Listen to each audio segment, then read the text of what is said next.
cette vidéo. Mon nom c'est Daouda Diabaté. Alors, ensemble, nous allons décortiquer les concepts de base de la science économique. Voilà, mais cette vidéo présente et nous allons d'abord donner les principes qui gouvernent cette science qui est l'économie. Voilà, on a 10 principes fondamentaux. Également, bien avant de donner les 10 principes, et on va définir la notion de l'économie et également parler de l'économie, son rôle et ses démarches au sein de la société. Sur ce, allons-y. Alors, cette vidéo d'introduction à la science économique sera un peu longue, mais je vais faire ça partie par partie pour que les gens puissent mieux comprendre les différents concepts qui sont très importants dans la science économique et qu'ensemble nous puissions évoluer pas à pas et dans les détails. Alors, la notion d'aujourd'hui que nous allons aborder, c'est la notion de l'économie. Nous allons définir l'économie, dire ce que c'est que l'économie et nous allons voir les 10 principes fondamentaux qui gouvernent la science économique. Également, nous allons voir les raisonnements de l'économiste, ses démarches et enfin, nous allons faire une petite conclusion pour ce qui concerne cette vidéo. Alors, vous êtes prêts pour aller? Allons-y. L'économie peut se définir comme un groupe d'individus en relation les uns avec les autres dans leur vie courante de production, de consommation et d'échange. Alors, en tant que système, l'économie met à la disposition du gouvernement, des entreprises et des individus des biens et des services que ces derniers désirent acheter avec les dotations initiales. En économie, les dotations initiales, ce sont les facteurs de production. On a 3 facteurs de production principaux. On a les facteurs de travail, les facteurs capital et la terre pour les entreprises qui sont agricoles. Et comment cela se passe? Les ménages, ils offrent leurs forces de travail en échange d'un revenu qu'ils obtiennent de la part des entreprises. Ils offrent ces forces de travail sur les marchés de travail en échange du revenu qu'ils doivent obtenir de ces biens qui est la force de travail. Les entreprises utilisent cette force de travail des ménages pour produire des biens et des services qu'ils offrent sur le marché des biens et services. Et sur ces marchés de biens et services, les ménages ayant acquis des revenus avec les entreprises prennent ces mêmes revenus et partent faire des achats de biens et de services sur les marchés de biens et de services. Alors, également la définition de l'économie en tant que discipline, et on peut un peu clarifier là-dessus puisque l'économie est une science sociale. Étant une science sociale, et elle fait partie de la grande groupe des sciences sociales comme la psychanalyse, et la psychologie, et la sociologie, etc. En tant que discipline, l'économie, c'est la manière dont les choix sont effectués par les individus dans une entité sociale. Les individus ont dans une nation où, de façon naturelle, l'homme a toujours été comme ça, l'homme a des besoins illimités qui sont contraires à ses ressources. Les ressources de l'humain sont limitées, alors que ses besoins sont illimités. Maintenant, la science économique a une très grande importance parce que ça permet de montrer, ça permet de faire une utilisation efficace des ressources rares afin de produire des biens pour la satisfaction des besoins des citoyens d'une cité, d'une nation et d'un pays. L'économie est un domaine très vaste. L'économie est un domaine très vaste. On a l'économie d'une région, l'économie d'une province, l'économie d'une nation, d'un pays. On a également l'économie de tout un continent. On a l'économie de l'éducation, l'économie de la santé. Bon, en fait, il y a tellement de branches dans la science économique qu'on ne pourrait en citer. Alors, c'était des exemples palpables que je voulais vous montrer. Alors, l'économie s'intéresse à la gestion des ressources rares. C'est très important pour ceux qui veulent et mieux, mieux comprendre la notion. Si on dit science économique, c'est la gestion des ressources rares. Qui dit gestion des ressources rares dit également qu'on doit faire des choix. Alors, elle étudie les comportements des individus et des unités de production. Également, l'économie s'intéresse à l'échange que les individus entretiennent entre eux. Comme on a parlé de l'économie comme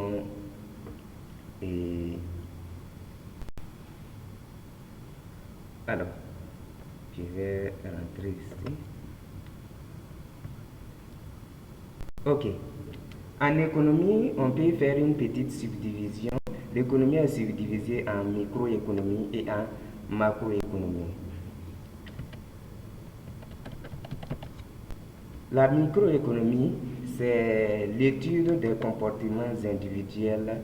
Par exemple, on peut prendre un ménage ou une entreprise sur lesquels on veut analyser les comportements en termes de consommation ou en termes de production.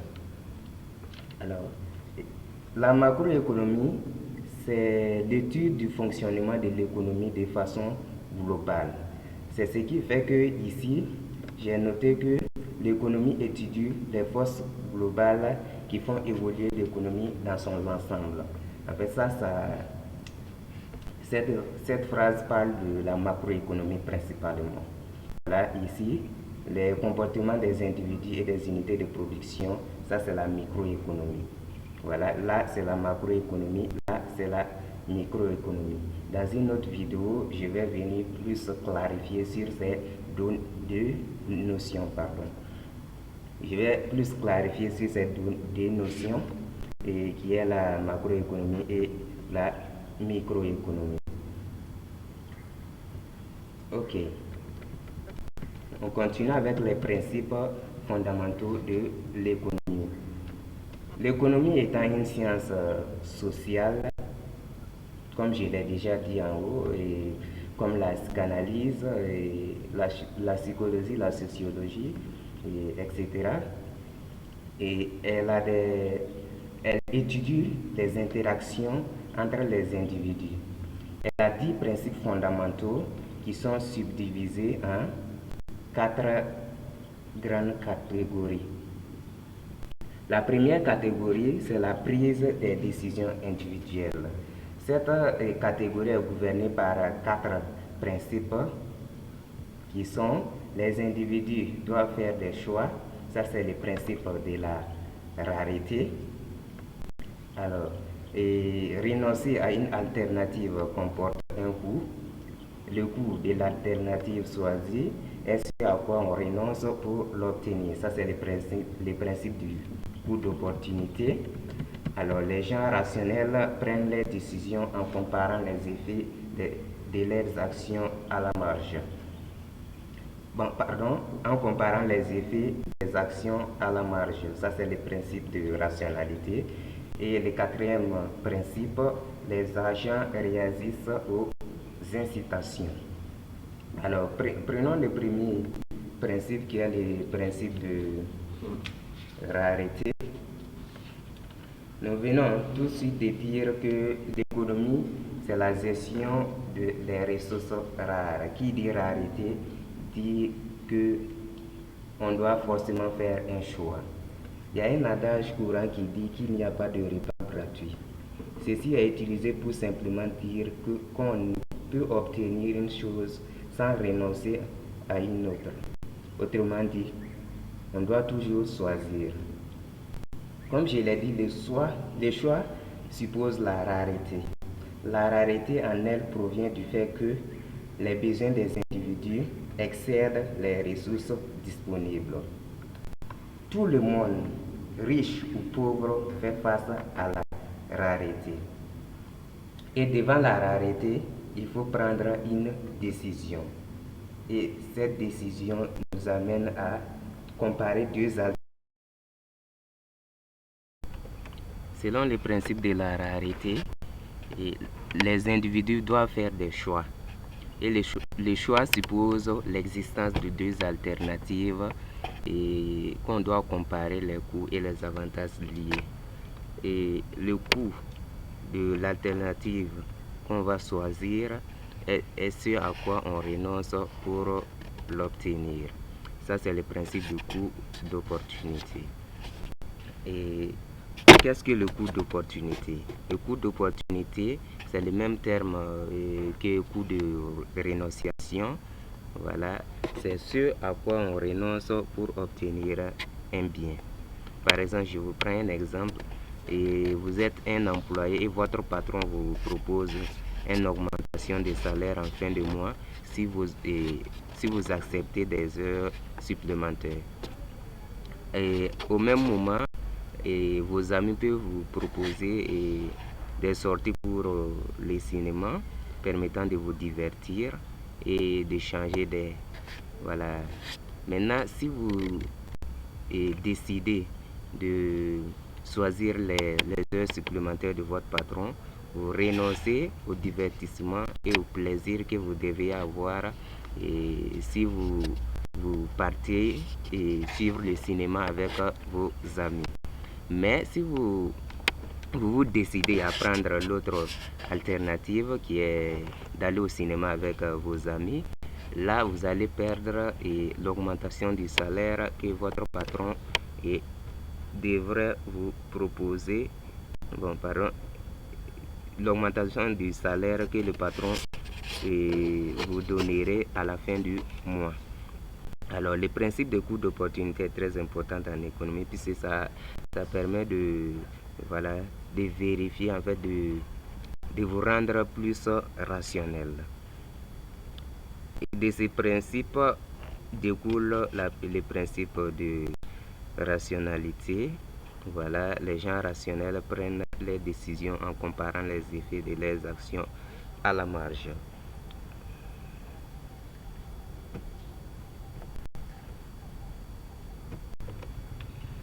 Les gens rationnels prennent les décisions en comparant les effets des actions à la marge. Et c'est le principe de rationalité qui est un principe très important en économie. Alors, dans ces principes, pour que vous puissiez mieux comprendre, il y a trois concepts principaux que je vais vous expliquer. Il y a le principe de changement marginal, le principe de coût marginal et bénéfice marginal. On appelle changement marginal tout changement par rapport à une situation déjà existante. Et je vais vous prendre un exemple à ce niveau également. Et par exemple, vous avez une entreprise, vous êtes le boss de l'entreprise et que vous voulez embaucher un employé. Voilà. Maintenant, le coût additionnel occasionné par l'embauche est appelé coût marginal. C'est-à-dire le coût que vous allez engager pour pouvoir embaucher l'employé, c'est ce coût qu'on appelle coût marginal. Maintenant, les bénéfices occasionnés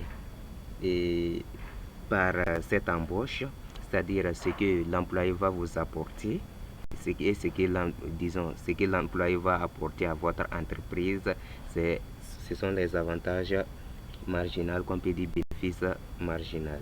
Maintenant, en étant rationnel, qu'est-ce que vous allez faire?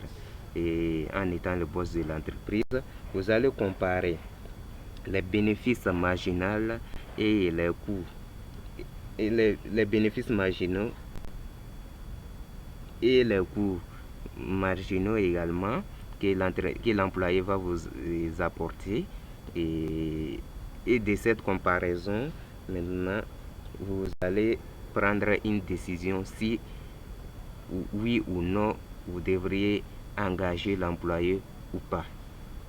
Voilà, c'est le principe de rationalité qui est très important en économie, puisque ça vous permet de diminuer les coûts de vos actes. Voilà, c'est très important.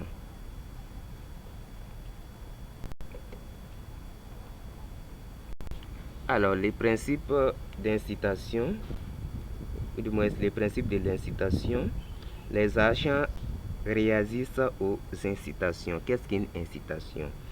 L'incitation, c'est une action prise en vue de provoquer des effets favorables.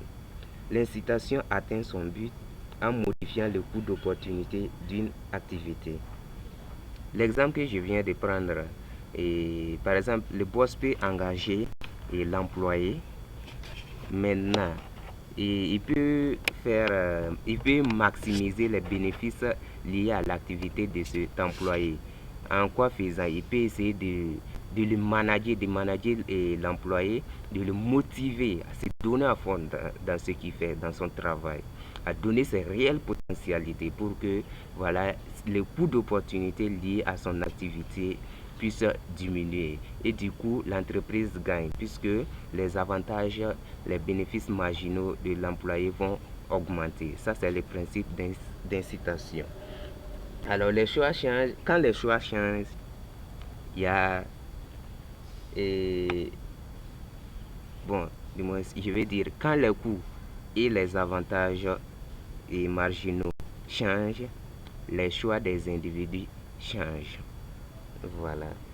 Et il faut savoir également à ce niveau que le principe de l'incitation est très capital dans la conduite des politiques économiques. Par exemple, dans l'entreprise, on peut avoir de nombreux employés, mais maintenant, dès lors qu'il n'y a pas l'incitation, il n'y a pas la motivation, on aura des employés compétents, très qualifiés, mais sur le plan, leur travail ne sera pas trop avantageux, très bénéfique pour l'entreprise. Tout simplement parce que ils sont déprimés ou bien bon, ils sont démotivés. Voilà. Maintenant, c'est au manager de rehausser ce niveau, voilà, en les motivant, en planifiant et en optant une politique qui va permettre aux employés de se donner à fond, voilà, avec des objectifs bien définis et prédéfinis et pour que l'entreprise puisse aller pour le mieux. Alors, et les principes, c'est ça qui est là. Les principes, voilà, d'incitation, les agents réagissent aux incitations. Maintenant, on a fini avec les 4 principes de la première catégorie et des 10 principes de la science économique. On va attaquer maintenant la deuxième catégorie. La deuxième catégorie des principes de la science économique, ce sont les interactions entre les individus. Et cette catégorie est gouvernée par 4 principes principaux. Et premièrement, on a les principes, les échanges constituent un avantage pour tous les participants. Le deuxième principe de cette catégorie, les marchés constituent une façon efficace d'organiser l'activité économique. Et le troisième principe, l'intervention de l'État permet de corriger les imperfections du marché. Alors, et je vais plus expliciter ces principes, donc on va aller avec le premier principe. L'échange constitue un avantage pour tous les participants. Alors, il faut savoir que dès lors qu'on a l'échange, il y a les termes de concurrence qui interviennent. Et qui dit concurrence, la concurrence est très avantageuse puisque ça permet à chaque partie de se donner à fond pour devenir le meilleur. Donc ça permet d'améliorer le bien-être, voilà, d'une société, d'une nation, voilà, de tout un continent en général. Voilà, la concurrence, voilà pourquoi en économie, on dit que le marché de concurrence pure et parfaite, c'est le marché qui permet les meilleures allocations de ressources en matière de fonctionnement. Voilà. Et alors,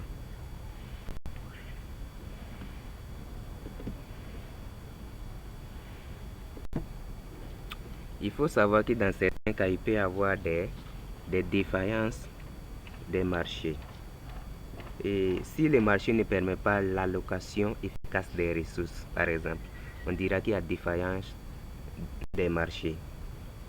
Les défaillances des marchés peuvent provenir de deux sources principalement.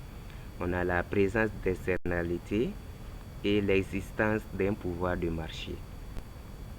Alors, la présence d'externalités, qu'est-ce que l'externalité? Une externalité est présente lorsque l'action d'un agent engendre des effets négatifs ou positifs non intentionnés sur l'autre agent. Le marché ne permet pas de résoudre les problèmes de l'externalité.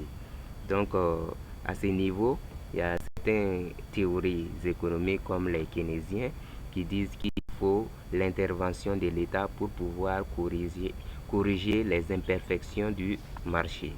Mais selon les classiques qui sont du côté opposé, ils disent que le marché est toujours efficace, donc le marché s'auto-régule. On n'a pas besoin de l'intervention étatique pour pouvoir assurer l'efficacité du marché. Alors, la deuxième source, c'est l'existence d'un pouvoir de marché. Par exemple, si vous êtes une seule firme sur un marché et que vous pouviez manipuler les prix ou la quantité à votre guise, bon, en fait, vous allez par vos actes nuire aux consommateurs puisque vous allez diminuer les surplus des consommateurs et également vous-même votre propre surplus diminuera. Voilà, ça c'est lorsqu'on se trouve sur un marché de monopole. Dans une autre vidéo, je reviendrai là-dessus pour pouvoir mieux clarifier. Alors, le pouvoir du marché, dans le principe où j'ai dit que l'échange constitue un avantage pour tous les participants, et j'ai pris le cas de la concurrence pure et parfaite. On dit que le marché de concurrence pure et parfaite, c'est un marché qui permet la meilleure allocation des ressources, tout simplement parce que sur ce marché, il n'y a pas d'existence d'un pouvoir de marché. Voilà. Le pouvoir de marché sur les marchés de CPP, on les note comme ça, c'est le pouvoir de marché est nul. Alors, on en a fini avec les principes de la deuxième catégorie et on va attaquer maintenant ceux de la troisième catégorie qui est le fonctionnement de l'économie globale. Cette catégorie est gouvernée par trois principes et voilà, et trois principes essentiels qu'on va décortiquer.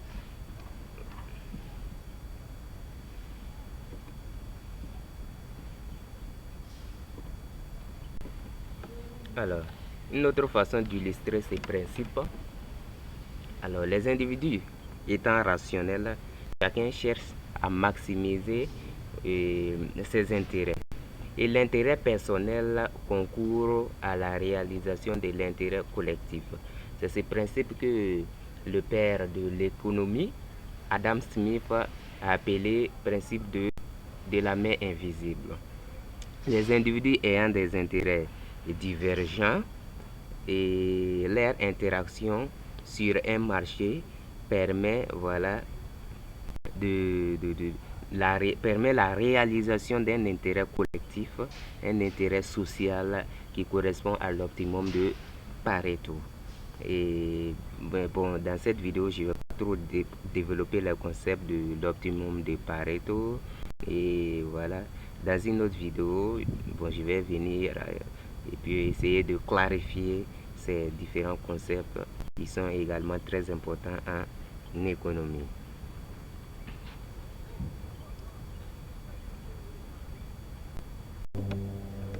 Alors, dans cette catégorie qui est le fonctionnement de l'économie globale, le niveau de vie d'un pays dépend de sa capacité à produire des biens et des services.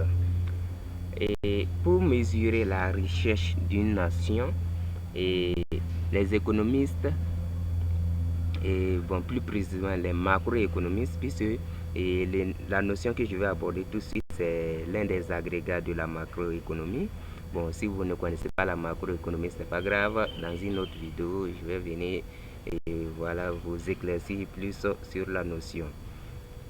Alors, selon les économistes, c'est la mesure du PIB qui est le produit intérieur brut ou bien du PNB qui est le produit national brut qui permet d'estimer la richesse d'une nation. Le PIB en elle peut s'estimer à partir de trois fonctions, à partir de peut s'exprimer et de trois façons. On peut exprimer le PIB en fonction des dépenses, le PIB en fonction des revenus et le PIB en fonction de la production. Alors, le PIB est égal à la somme des valeurs ajoutées si on prend le cas de la production. Et qui dit valeur ajoutée dit la différence entre la production et les consommations intermédiaires. Alors, et du coup, dès lors qu'on a le PIB d'un pays ou d'une nation, on peut calculer les revenus par tête et par habitant.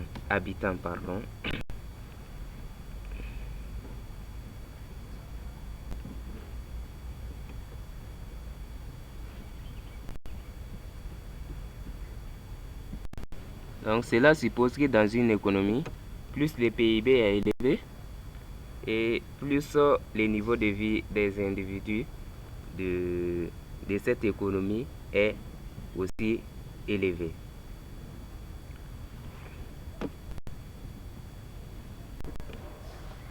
Deux facteurs essentiels déterminent le niveau de la production.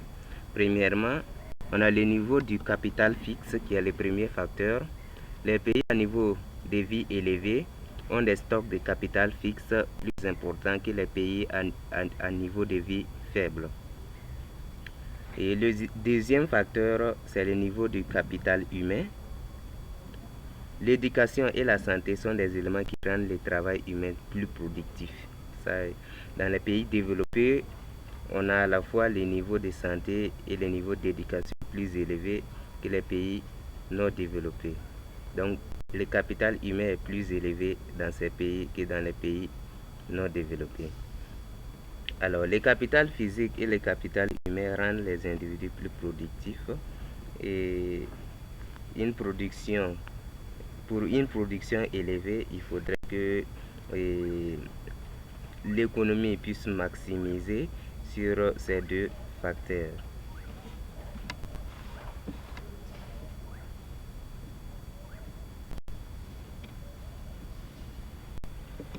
Alors, les principes selon lesquels les prix montent quand le gouvernement fait tourner la planche à billets. C'est là, et pour être plus clair, c'est une création de monnaie que le gouvernement demande à sa banque centrale ou bien d'une autre façon, oui. Mais le terme important ici, c'est la création de la monnaie. C'est comme si le gouvernement créait la monnaie pour l'économie. Cette solution n'est pas la bonne puisque le niveau général des prix augmente considérablement lorsque le gouvernement fait créer de la monnaie pour l'économie. Alors, et quand les prix augmentent sensiblement, on parle d'inflation. Comment cela se passe? Si le gouvernement crée de la monnaie, la monnaie en circulation va augmenter. Et si la monnaie en circulation augmente, les dépenses des agents économiques vont augmenter. Et quand les dépenses vont augmenter, et les revenus vont augmenter, et cette augmentation des revenus va se répercuter sur les niveaux généraux des prix qui va également considérablement augmenter, et du coup l'inflation naîtra. Et dès lors qu'on a de l'inflation, et les agents peuvent être victimes d'illusions monétaires. Et bon, en fait, l'argent n'aura pas assez de valeur dans l'économie. C'est-à-dire, par exemple, tu peux prendre et 1 euro, ce que 1 euro pouvait gagner en valeur réelle de marchandises. Et lorsque le gouvernement fait créer de la monnaie, et si vous prenez 1 euro, vous n'aurez plus cette valeur réelle des marchandises que vous pouviez avoir avec ces 1 euro bien avant la création monétaire.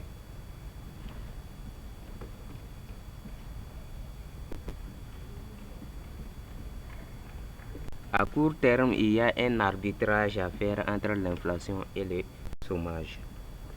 Plus explicitement, à court terme, lorsque le taux de chômage augmente, le taux d'inflation diminue et vice-versa. Et cela est illustré par la courbe d'un économiste néo-zélandais, Williams Alban Philippe. Cette courbe est valide à court terme puisque l'établissement de la courbe de ce monsieur, de cet économiste,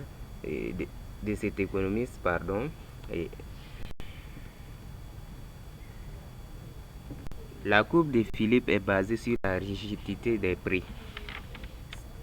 Dans un contexte de rigidité des prix, à court terme, lorsque l'inflation augmente, le chômage diminue. Donc, il y a une relation négative entre le taux d'inflation et le taux de chômage. Cette rigidité des prix fait que les effets d'une politique peuvent différer entre le court terme et le long terme. Donc, et de cela découle que à long terme, il n'y a pas d'arbitrage à faire entre l'inflation et le chômage. Puisque à long terme, par exemple, si le gouvernement fait baisser la quantité de monnaie dans le but de combattre l'inflation, il s'en suivra à long terme une baisse du niveau général des prix, donc du taux d'inflation. Et à long terme, si le chômage augmente, l'inflation également se mettra à augmenter. Alors, tels étaient les 10 principes fondamentaux de la science économique. Et maintenant, nous allons passer au grand 2 qui est l'économiste. Et merci bien pour votre attention. Et ces principes sont très fondamentaux et très utilisés en économie pour ceux qui veulent avoir plus de... Il y a des gens qui se demandent quel est le rôle de l'économiste dans une société. Alors, dans cette section, nous allons un peu décortiquer cela. Il faut savoir que l'économiste a un rôle très important au sein de la société.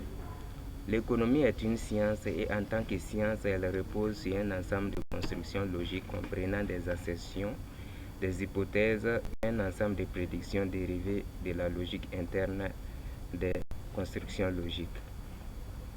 En fait, ici, les constructions logiques, ce sont les théories. Les prédications des théories sont confrontées à la réalité et à la vitalité des constructions. Et l'économiste doit donc utiliser un cheminement rigoureux pour aboutir à ses conclusions. Et dans une telle situation, l'économiste se comporte comme un scientifique. Mais l'économiste ne se limite pas seulement à ça. Et en fait, l'un des objectifs principaux à la recherche d'explication des faits est de pouvoir utiliser les connaissances établies dans l'amélioration des conditions de fonctionnement de l'économie. Quand il s'agit de politique économique, les économistes sont les mieux placés pour pouvoir donner et guider les dirigeants des pays en matière de politique économique. Voilà. Alors, pour ce faire, l'économiste a un raisonnement rigoureux, comme on l'a dit, et la démarche scientifique de l'économiste, je vais vous le montrer tout de suite.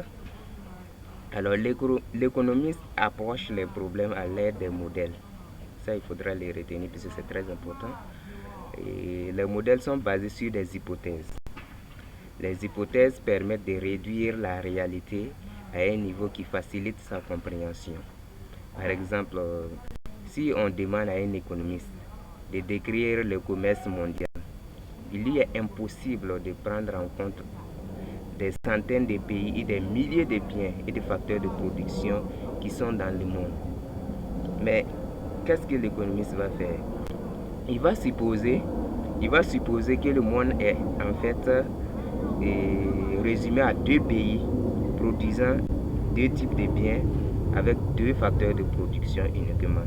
Et sur la base de cela, il va établir un modèle. Et qu'est-ce qu'un modèle? Un modèle est une construction simplifiée de la réalité et qui ne retient de la réalité que les aspects utiles à la compréhension d'un problème analysé.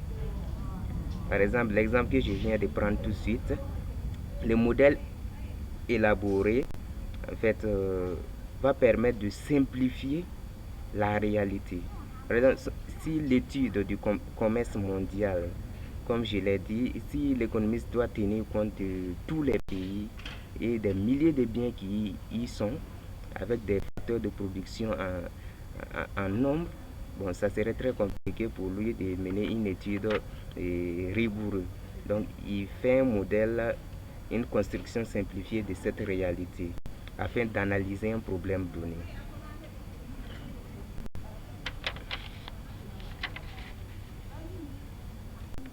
On a 2 modèles en économie que les économistes utilisent dans leur démarche.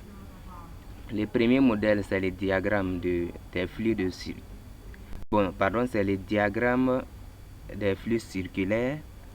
Et le deuxième modèle, c'est la frontière des possibilités de production.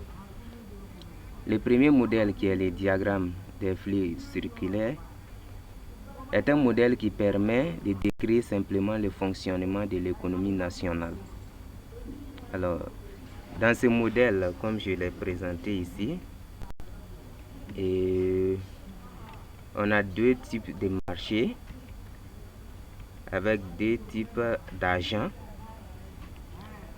Sur les 2 types d'agents, ce sont les entreprises et les ménages. Les entreprises sont des unités de production qui sont responsables de la production des biens et des services. Et dans leur production, les entreprises emploient des facteurs de production qui sont obtenus des ménages. Les ménages qui possèdent les facteurs de production achètent et consomment des biens et des services produits par les entreprises. 2 types de marchés sont sur ces diagrammes. On a les marchés de biens et services et les marchés des facteurs de production.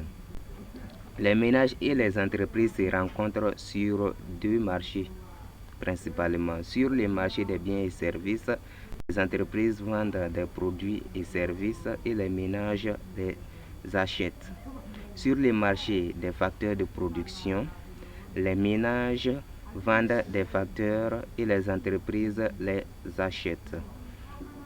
Alors, il faut savoir que sur le schéma, on a 2 flux. On a un flux réel et un flux monétaire. Les flux des biens et services représentent les déplacements des facteurs et des biens tangibles entre les entreprises et les ménages. Les dotations possédées par les ménages, qui est la force du travail, la terre et le capital, qui sont les facteurs de production, deviennent des facteurs sur le marché des facteurs de production et ils sont vendus aux entreprises qui les utilisent dans leur processus de production. En contrepartie, les entreprises paient des salaires, des loyers et des profits qui constituent les revenus des ménages. Ces revenus sont utilisés pour payer des biens et services et se transforment en produits de vente pour les entreprises. Et ainsi de suite, le diagramme devient circulaire. Le processus reprend encore. Alors, la frontière des possibilités de production. Bon, on peut se poser la question, quelle quantité de biens produirait une économie pour des facteurs de production disponibles et limités? Et à cette question, le modèle des frontières de production, les possibilités de frontières de production intervient.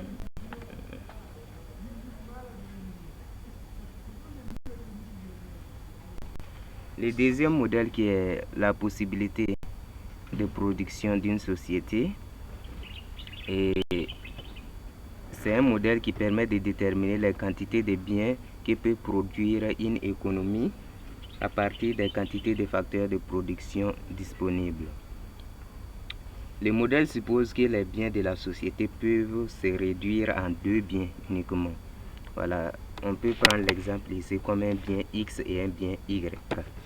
Si la société, l'économie décide d'utiliser tous les facteurs de production pour la fabrication du bien X, on serait à ce niveau, sur l'axe des ordonnées. Et si, au cas contraire, la société utilise tous les facteurs de production pour la fabrication du bien Y, j'ai dit ici, nous serons ici. Voilà, sur l'axe des abscisses. Alors, cette frontière, cette courbe montre en fait l'utilisation de tous les facteurs de production disponibles, l'utilisation maximale de tous les facteurs de production disponibles pour la production de ces deux biens. Alors, du coup, ça fait venir les principes de l'efficacité qu'on a vu juste en haut, au niveau des 10 principes de la science économique. Alors, tous les points qui sont situés sur cette courbe, ce sont les points d'efficacité. Ce sont les points qui permettent à l'économie d'engager tous les facteurs de production pour la fabrication de ces deux biens. Donc, ça permet de maximiser le bien-être, maximiser la production de la société. Alors, on peut également faire une production des biens X et Y et en étant ici à l'intérieur des frontières de production, à l'intérieur de la courbe, là, on peut être ici. Supposons s'il y a un point qui se situe ici, là on aura une production, une quantité demandée, une quantité du bien X et une quantité du bien Y. Mais seulement, ça ne serait pas les quantités optimales. Ce n'est pas les quantités optimales, puisqu'on n'est pas sur la courbe des frontières de production. La quantité n'est pas optimale. Par exemple, un point qui se situe en dehors même de la courbe, vers ici, à l'extérieur carrément, et ce point n'est pas accessible puisque cette courbe permet de limiter au maximum toutes les possibilités, voilà, de production. C'est-à-dire tous les facteurs de production ayant été utilisés, cette courbe ne peut pas se déplacer s'il n'y a pas des facteurs de production inutilisés qu'on peut voilà, remettre dans la production des biens X et Y. Donc du coup, un point qui se trouve à l'extérieur ici, c'est un point qui n'est pas accessible pour l'économie. Si l'économie veut accéder à ces points, il faudrait que voilà, il augmente encore. Bon, en fait, il cherche d'autres facteurs de production et pour pouvoir y parvenir. Alors, le principe de coût d'opportunité revient ici également. Par exemple, si on prend un point à l'intérieur de la courbe, à ce point, on aura une quantité du bien X produite et une quantité du bien Y également produite. Mais ces quantités ne seront pas maximales. Donc, par exemple, si le point est de ce côté, la quantité produite du bien X sera supérieure à la quantité produite du bien Y. Et donc, si on fait descendre un peu le point vers là, on voit que maintenant c'est la quantité du bien Y produite qui est supérieure à la quantité du bien X, d'où le concept de coût d'opportunité. Donc, ce soutien-là a une coût d'opportunité de, voilà. Pour terminer, on a deux aspects en économie, l'aspect positif et l'aspect normatif. Quand il s'agit de l'économie positive, ça permet de montrer, ça montre ce qui est.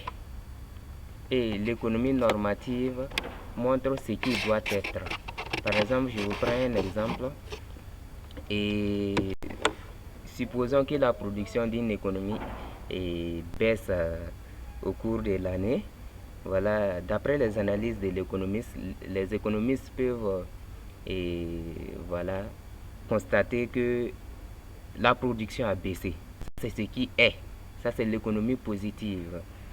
Voilà, maintenant, ce qui doit être, maintenant, après les analyses, maintenant, ils peuvent dire que pour rehausser le niveau de la production, pardon, il faudrait augmenter l'investissement, les dépenses ou bien les exportations, par exemple. Ça, c'est ce qui doit être. Ça, c'est l'économie normative. Alors, en plus de ça, il faudra savoir également que l'économie est subdivisée en deux grands sous-points, la macro et la micro. La macroéconomie et la microéconomie. La microéconomie permet d'étudier le comportement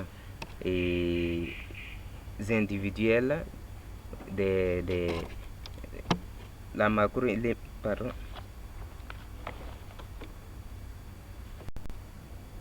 la microéconomie s'intéresse à la prise de décision des agents individuels et à leurs interactions sur les marchés.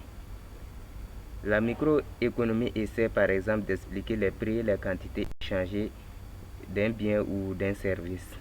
Elle étudie aussi les effets des réglementations de l'État et des taxes publiques sur les prix et les quantités produites ou consommées des différents biens et services. La macroéconomie, quant à elle, étudie le fonctionnement de l'économie dans son ensemble. La macroéconomie peut essayer de comprendre comment les grandeurs économiques croissent dans les temps. Et par exemple, les agrégats économiques comme les PIB, les produits intérieurs bruts, les PNB, les revenus nationaux, etc., etc. Il peut essayer de suivre l'évolution de ces agrégats. On a d'autres agrégats, mais dans une autre vidéo, nous allons parler proprement de la macroéconomie. Voilà, il faut comprendre, savoir que la macroéconomie et la microéconomie sont inséparables. Macro veut dire grand, micro petit. Donc, micro c'est au niveau individuel. Par exemple, on peut prendre une entreprise et étudier le comportement de cette entreprise. Ça, c'est microéconomie. Maintenant, dès lors qu'on s'intéresse à une nation entièrement, et on rentre dans le domaine de la macroéconomie. Vous voyez, micro, une entreprise seulement. Maintenant, macro, des milliers d'entreprises, tout un pays. Voilà pourquoi on parle d'agrégation. C'est pour dire que c'est un assemblage d'éléments. Alors, donc, nous terminons avec le premier chapitre, qui est un chapitre, le chapitre de base même de la science économique. et j'espère que vous aviez au moins compris un petit truc concernant cette science et on se dit à la prochaine pour une nouvelle vidéo. Dans la prochaine vidéo, nous verrons le concept de demande, le concept d'offre et on va étudier les marchés, les différents types de marchés et on va analyser l'équilibre sur ces marchés. Sur ce, merci bien et bonne suite à tout le monde.